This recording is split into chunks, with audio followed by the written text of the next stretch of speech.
ልጃቸው ነች። እኔ መክሰስ ማሳሰር ይችሉ ነበር። ምንም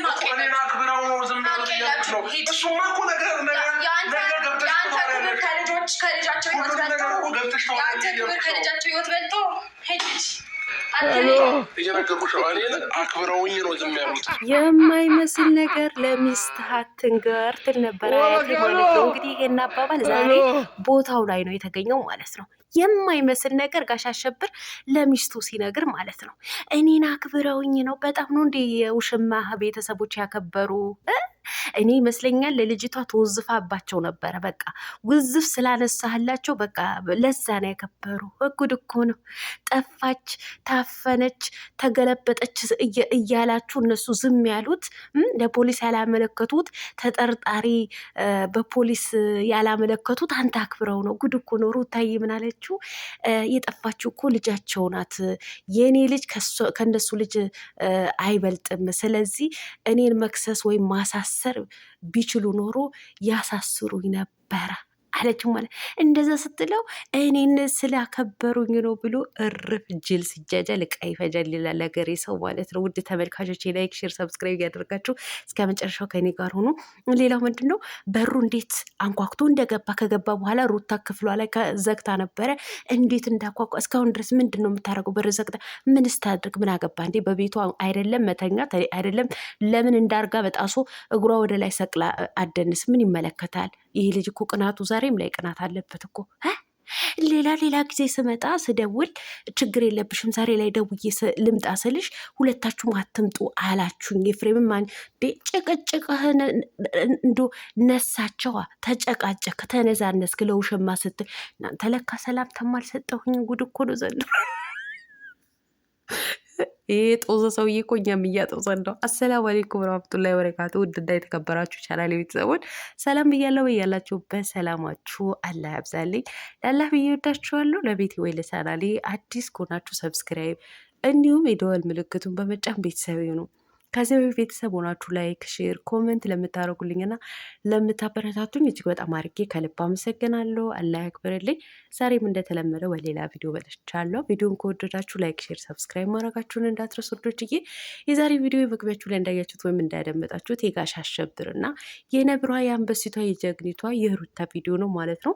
እንግዲህ ትላንትና ውሽማውን ለመፈለግ የቀድሞ ባለቤቱ ወይም የቀድሞ ቤቱ መኖሪያ ቤቱ ሄዶ ነበር ማለት ነው ጋሽ አሸብር። እኔ የምለው ማናት ውሽሚት ማለት ነው? እቃ ናት ወይስ መርፌ ናት? በዚህ ልክ ገብተ የምትፈልጋት ማለት ነው። እንደዛ ፈንቅለ ገብተ ማለት ነው። ደሞ ጢባረ ተይሩታ የሚቆጭሽ ነገር ነው አታድርጊ። ተይ እኔ ተው ብያቸው ነው እንጂ ከሱሻል ምናምን ተው እንጂ አንተ ተው ስላልካቸው ነው አይደል እስካሁን ድረስ ያልከሰሷት። ኧረ የማይመስል ነገር። ተው አትበጥረቅ ጋሽ አሸብር፣ ተው አትበጥረቅ። የልጅ እናት ስለሆንሽ ነው። ልጄን ከነሱ ልጅ አትበልጥም። መክሰሱ አቅሙ ማለት መክሰስ ቢችሉ ኖሮ ይከሱ ነበር። ማሳሰር ቢችሉ ነበር ማሳሰር ቢችሉ ኖሮ እኔን ያሳስሩ ነበር። ነገር ግን አይችሉም ማለች ማለት ነው ነብሯ። እሱ ምን አለ? እኔን አክብረውኝ ነው። ተው እንጂ ልጃቸው ከጠፋች 3 ቀን ሙሉ በአንተ አክብሮት ነው አይደለ ያልፈለጓት። እንዶ ተጠርጣሪዎችም ለፖሊስ አሳልፈው ያልሰጡት ያልጠቀሙም ፖሊስ ጣቢያ ሄደው ያልጠቀሙ አንተን አክብረው ነው። ኤፍሬም ወንድም ስለሆነ ሩታ የቀድሞ ባለቤት ስለሆነች ማለት ነው። ጅል ሲጃጃል ዕቃ ይፈጃል። ምነው አብዝተህ ተጃጃልክ? እኔ የምለው ጋሽ አሸብር ያየ ሰው ብርቁን ትዝ የሚለው ሰው አለ እንደ እኔ አሸብር ሲያወራ ብርቁ ነው ትዝ የሚለኝ ማለት ነው። ብርቁ ድራማ የሚሰራው ብርቁ ታውቁታላችሁ። በአሁኑ ሰዓት ላይ ጠፍተዋል። እኔ እሱ ነው በቃ ትዝ የሚለኝ ማለት ነው። ፊታቸው ራሱ አንድ ናቸው። አሸብር ያልኩት ዝም ብዬ ብርቁ ነበር ማለት የነበረብኝ ማለት ነው። እና ምን ሆነህ ነው ጋሽ አሸብር? እንዴ አንተማ አክብረው አይደለም። እውነቴን ነው። አንተማ አክብረው አይደለም ልጃቸው። እውነቴን ነው የምልህ፣ እውነቱን ስነግርህ ማለት ነው። ሁልጊዜ ለሳምንትና ለ15 ድሮም ትጠፋለች ማለት ነው ከቤት ልምድ ስላላት ነው በቃ ዝም ያሉት ማለት ነው። ልምድ ስላላት ነው እንጂ ልምድ ባይኖራት ይቺ ልጅ ተነስታ ከቤት ወጥታ ስልኳን እየሰራ ይጠራል እያልክ ነው እንግዲህ። ስልኳ ይጠራል ግን አታነሳም ብለሃል። ስለዚህ ስልኳን እየጠራ መቼም ስልክ ሳይዘጋ የሚያፍን እንትን የለም። ስልክ ያዘጋል የሚያፍን ሰው ማለት ነው። ሶ በቃ ሴትዮ የመውጣትና የመጥፋት ወይም ደግሞ ለሳምንት ለ15 ቀን የመጥፋት አመል አለባት። በቃ እናት አባቷ ወይም ደግሞ እህት ወንድሞቿ ባህሪዋ ስላወቁ ነው ለፖሊስም ያልጠቆሙት። እናንተም የጠረጠራችሁት ያው እናንተ እንዳላችሁት ማለት ነው። እነ ሩታ እነ ኤፍሬም ሌሎቹ እነ ዳኒ እነ ሜሪ ያልከሰሱት የመጥፋት አመል ስላለባቸው ምናልባት እነሱ ከከሰስን በኋላ ቆይታ ብትመጣስ የሚለውን ነገር ከአእምሯቸው አድሮባቸው ነው እነሱ ዝም ያሉት እንጂ አንተን አክብረውት አይደለም። አታካብድ። እውነቴን ነው የምልህ። እስኪ አንዳንዴ ነቃ በል፣ አትጃጃል እንዴ። እኔን አክብረው አሁን ለማን ነው አሁን ይሄ ስትናገር ራሱ የሚያምንህ አለ? እንዶስ ይሄ ነገር እንኳን አይደለ አዋቂ ሕፃን ልጅ ራሱ ሲሰማ ይስቅብሃል አንተ ማለት። ትላንትናማ እውነቴን ነው ብላችሁ ኤፍሬም እና ሩታ እኮ ቀብረር አሉበት እኮ ጨርሰሃል አለ ነው ወጣ እያሉት ማለት ነው። በደናታ ሲቀጥል እኮ እውነቴን ነው እነ ኤፍሬምና እነ ሩታ ብቻ ሳይሆን ወንጀለኛ አንተም ጭምር ወንጀለኛ ነው። ምክንያቱም የሰው ቤት እኮ ነው ገብተህ እንደፈለግ እያንኳኳ እንትን ያለው ማለት ነው።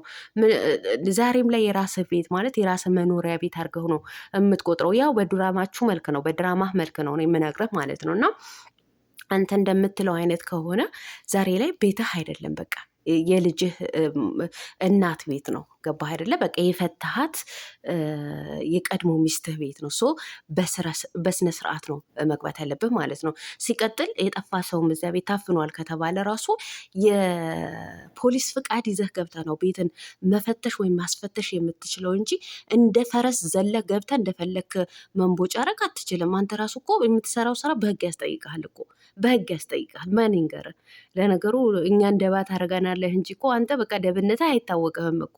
እኛ ምንም የማናቅ ፋራ ጥልዝ እኮ ነው የምታደርገን ማለት ነው።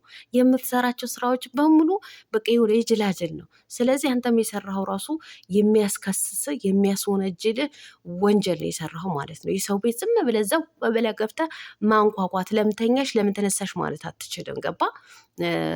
ውሽማህን ታግታለች እዛ ቤት ላይ ካልክ አንድ ፖሊስ ይዘህ ወይም ደግሞ ወረቀት ይዘህ ገብተህ ነው መፈተሽ የምትችለው እንጂ እንደፈለክ ተራቅጠህ አይደለም። እውነቴን ነው የምልህ። እና ለምን ዘጋች ምናምን እያልክ ደግሞ አትንቦጫረቅ። እውነቴን ነው። ዘና እያለችብህ ነው በአሁኑ ሰዓት ማለት ነው።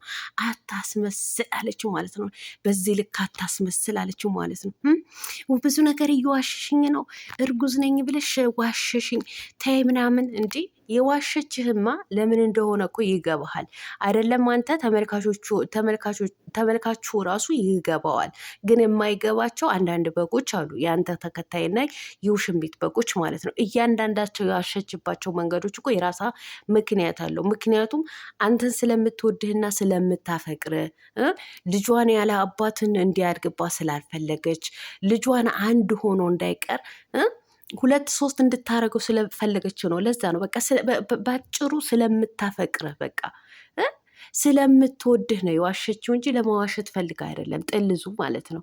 እያንዳንዱ ነገር እያነሳ አንተ ተመልካችን እንዲሰድባት ተመልካችን ዝቅ እንዲያረጋት አትፈልግ። ኧረ ይደብራል። በቃ እስኪ ውጣረ ከዚህ ስራህን አንተ ሰውዬ። ለነገሩ እኛ ውጣ ብንልህ ምን ብንልህ የምትሰማ አይነት አይደለህም አንተ። ዶላሩ ሰርስሮ ገብቶብሃል እናቴ፣ ቦታም አትሰጥ። ለማንኛውም ውድ ተመልካቾቼ ላይክ፣ ሼር፣ ሰብስክራይብ ማድረጋችሁን እንዳትረሱ። ወዳችኋለሁ። የነዚህ ጉዳይ እንግዲህ ድራማቸው ቀጥሏል ማለት ነው። የጋሽ አሸብር እኝኝ ማለት ማልቀስ ቀጥሏል። ዛሬ ደግሞ ምን እንደሚመጣ እንግዲህ የምንጠብቅ ይሆናል ማለት ነው።